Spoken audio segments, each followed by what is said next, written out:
President of the Turkish Republic, Mr. Erdogan, Mr. Putin, Azerbaijan President, and the distinguished representatives of the energy world, heads of state, distinguished members of the press,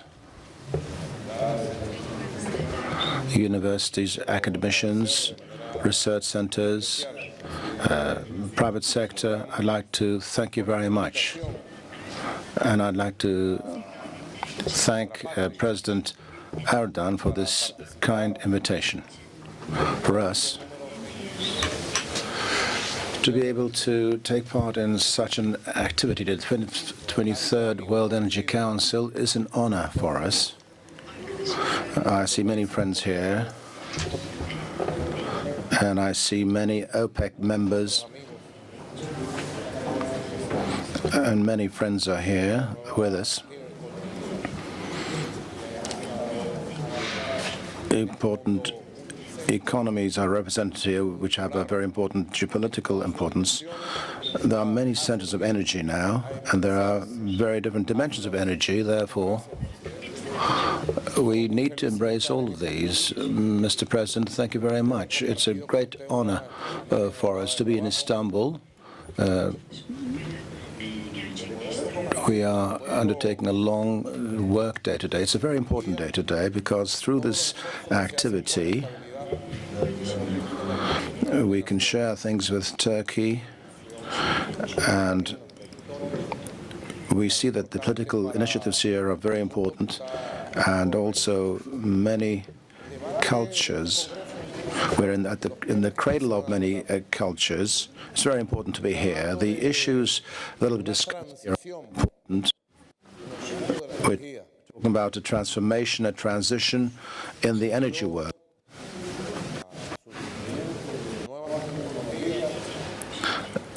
New technologies, along with the development of new technologies, and with the hasty business of protecting the world, we are seeing a new transition. There are different alternative energy resources. We need such energy resources. All these bring along a transition. When we look at the transition in the years to come, there are many things that we need to achieve in the 21st century. When we look at Venezuela, energy, it's a producer of energy and petroleum, oil. It's an exporter. We're talking about 100 years. This has affected the entire cultural history of our country and the political history of our country. And after the 15th of July coup attempt, we saw how people took ownership of democracy in Turkey, and protection of oil reserves is a great responsibility. And as Mr. Chavez has said,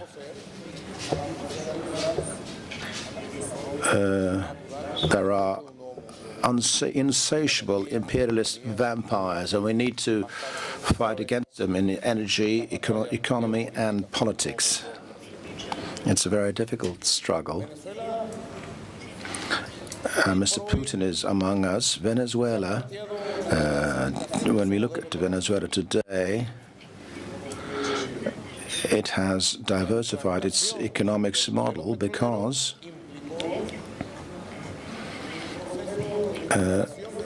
if you have a oil-based economy, then you have a great richness in your hands, but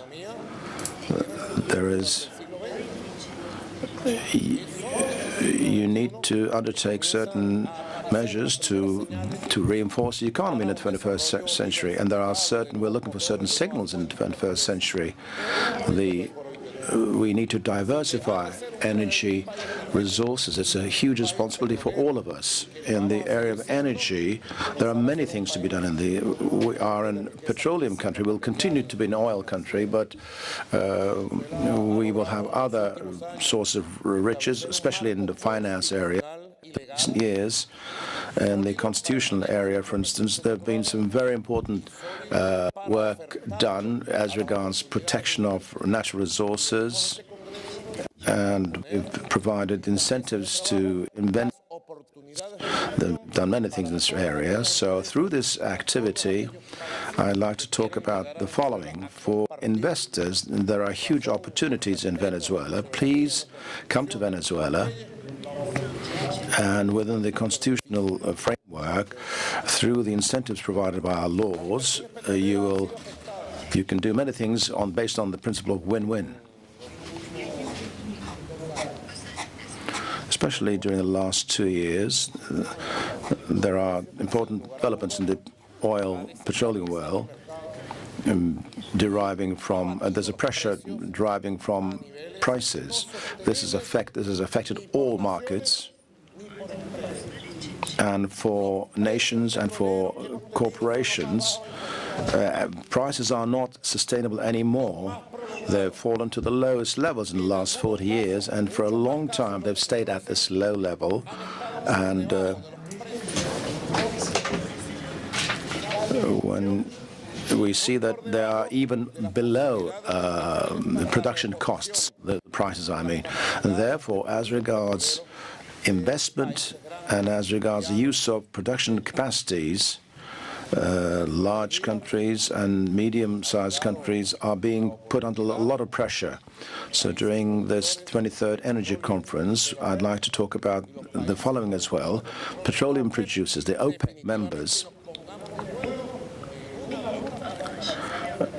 should reach an agreement, and they should work for the stability of the petroleum industry. The prices must be fairer, more realistic, and they should be able to put to investors.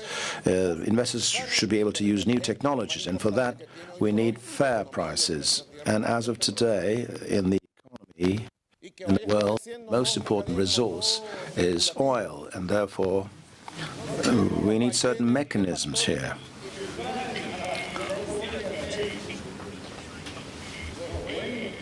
It's not just economic activities which determine prices, and this brings along many problems. Petroleum is a very important energy resource. We produce petroleum, and we need new mechanisms. That's how we can talk about the stability of the market, and that's how we can consolidate and safeguard investments, and that's how we can have a new stable and fair price period. We absolutely need this, and negotiations should be in the next Wednesday. The energy ministers of countries, when they come together, they can reach an agreement, and through this agreement, we hope that there'll be an alliance. If there's an alliance to be formed among producers, let it be formed.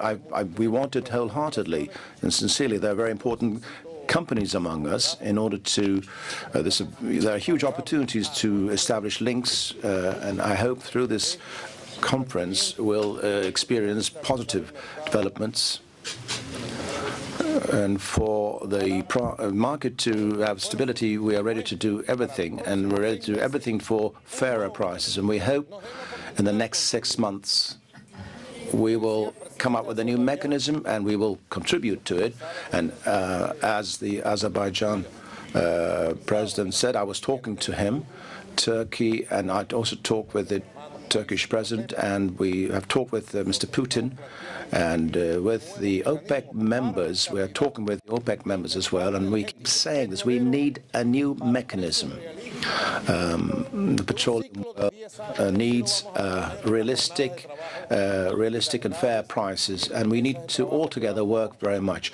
We need to do bilateral talks, and we need to share these ideas. And for the markets, realistic prices are very important. This is the kind of period we need in the energy world.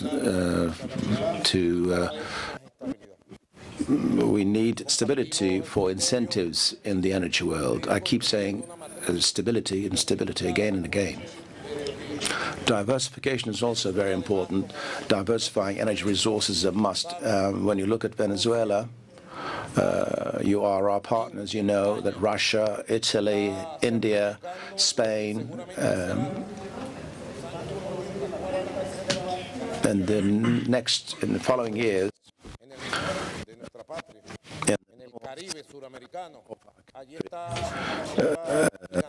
a new natural gas will be operational, and we will experience very important developments in Venezuela. So in this sense, Venezuela places great importance on diversification of resources. When you look at the countries in the south, indeed, our relationships is very important with them. And with 120 countries, we have been negotiating with 120 countries as regards finance and access to new technologies. We need to cooperate. Only through that we can talk about energy diversification. For instance, solar energy, wind energy, hydroelectricity, nuclear energy, all these different alternatives. We can talk about these. And renewable energy is very important, especially electricity production. So in that sense, we need to share our ideas, and we should adopt an integral approach in the 21st century for this transition period. We are in a transition period, therefore all countries have access to resources. I'd like to thank you very much once again, the President of the Turkish Republic, for sharing good ideas. We're always ready, and for justice, or joint, we have to work together for peace as well. Thank you.